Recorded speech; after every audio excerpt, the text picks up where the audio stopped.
Welcome to Geetha CC சமையல். இன்றைக்கி நம்ம புதினா ரைஸும் உருளைக்கிழங்கு ஃப்ரையும் எப்படி பண்ணலான்றதை பார்க்கலாம். வாங்க வீடியோக்குள்ளே போகலாம்.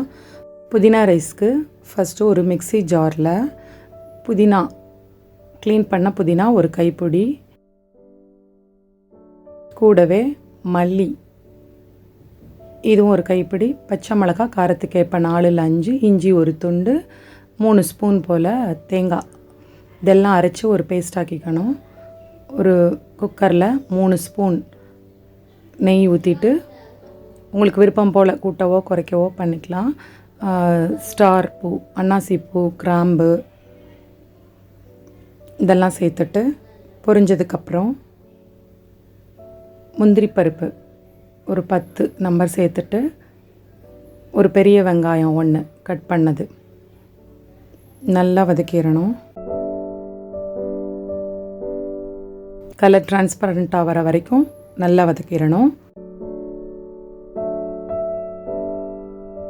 நறுக்கிய தக்காளி 2 அதையும் சேர்த்து மசிகிற அளவுக்கு நல்லா வதக்கிடணும்.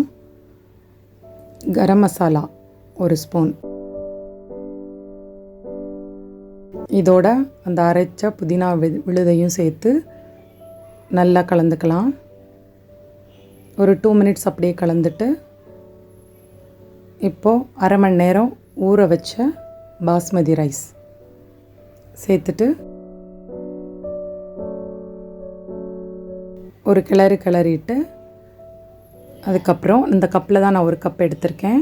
1.5 கப் போல் தண்ணி ஊற்றிட்டு தேவையான அளவு உப்பு போட்டு கலந்து விட்டுடலாம். அவ்வளோதான். ஊற வைக்காத பாஸ்மதி ரைஸ்னால் 2 மடங்கு தண்ணி வைக்கணும். அப்போ தான் வெந்து வரும்போது கரெக்டாக இருக்கும்.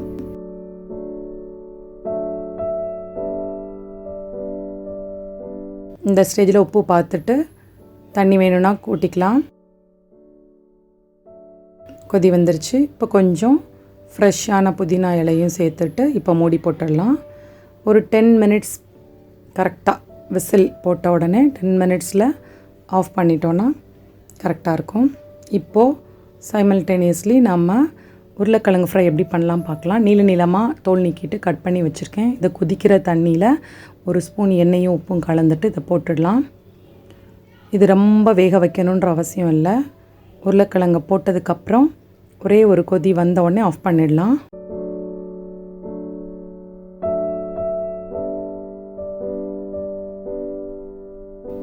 டூ மினிட்ஸ் வெயிட் பண்ணலாம். கொதிக்க ஆரம்பிச்சிருச்சு.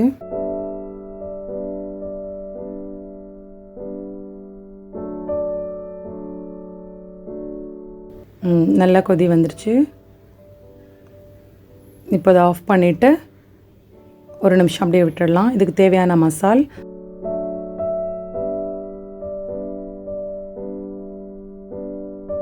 ஒரு ஸ்பூன் மஞ்சள் தூள், கரம் மசாலா 1 ஸ்பூன், மிளகாத்தூள் 1 ஸ்பூன், அரிசி மாவு 1.5 ஸ்பூன், தேவையான அளவு உப்பு.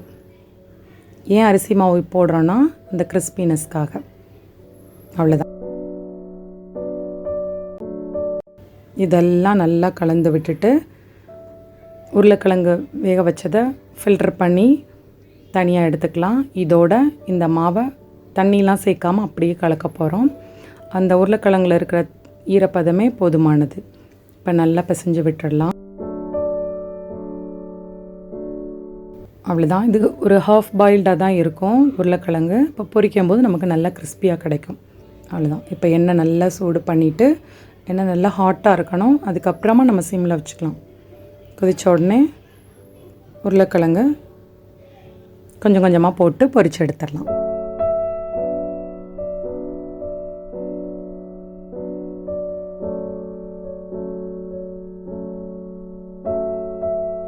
சிம்மில் வச்சுக்கணும் உருளைக்கிழங்கு போட்டதுக்கப்புறமா. இல்லைன்னா மேலே மட்டும் நல்லா கிறிஸ்பி ஆகிட்டு உள்ளே சரியாக வேகாது. இது நமக்கு தயிர் சாதம், வெரைட்டி ரைஸ்க்கெலாம் பெஸ்ட்டு காம்பினேஷனாக இருக்கும். ட்ரை பண்ணி பாருங்கள். இது ரொம்ப ஈஸி. குறிப்பாக குழந்தைங்களுக்கு ரொம்ப பிடிக்கும். உருளைக்கிழங்கு நிறைய விதத்தில் நம்ம ஃப்ரை பண்ணலாம். இது ஒரு வே. இதுக்கு ரொம்ப டைம் எடுக்காது, ஈஸியாக பண்ணிடலாம்.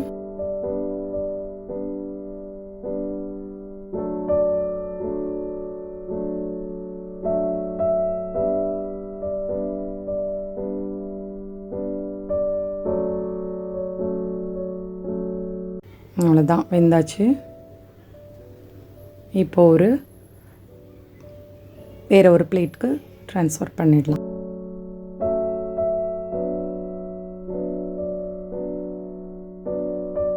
ட்ரை பண்ணி பாருங்கள், உங்களுக்கு கண்டிப்பாக பிடிக்கும். கமெண்ட் பண்ணுங்கள். நான் அடுத்து வேறு என்ன டிஷ் இல்லை வேறு எந்த மாதிரி வீடியோ ஷேர் பண்ணணுன்னு உங்களுக்கு ஒப்பீனியன் இருந்தால் கண்டிப்பாக எனக்கு கமெண்ட் பாக்ஸில் தெரியப்படுத்துங்க. நான் அது ரிலேட்டடாகவும் வீடியோ ஷேர் பண்ணுறேன்.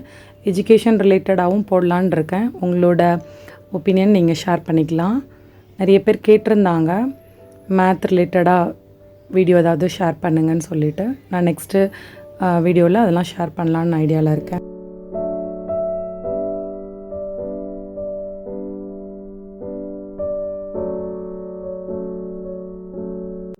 பபிளாக வர்றது நின்ன உடனே நமக்கு கரெக்டான பதத்துக்கு பொரிஞ்சிருச்சுன்னு அர்த்தம்.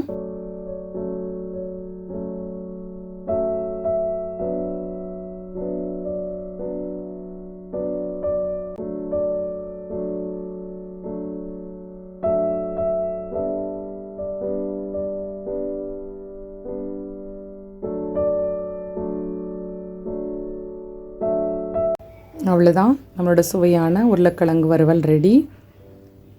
லைக் பண்ணுங்கள், ஷேர் பண்ணுங்கள், மறக்காமல் சப்ஸ்கிரைப் பண்ணிவிடுங்க. இந்த வீடியோலேருந்து ஒரு சர்ப்ரைஸ் நெக்ஸ்ட் நான் போட போகிற வீடியோ சண்டே ஸ்பெஷல். வெயிட் பண்ணி பாருங்கள்.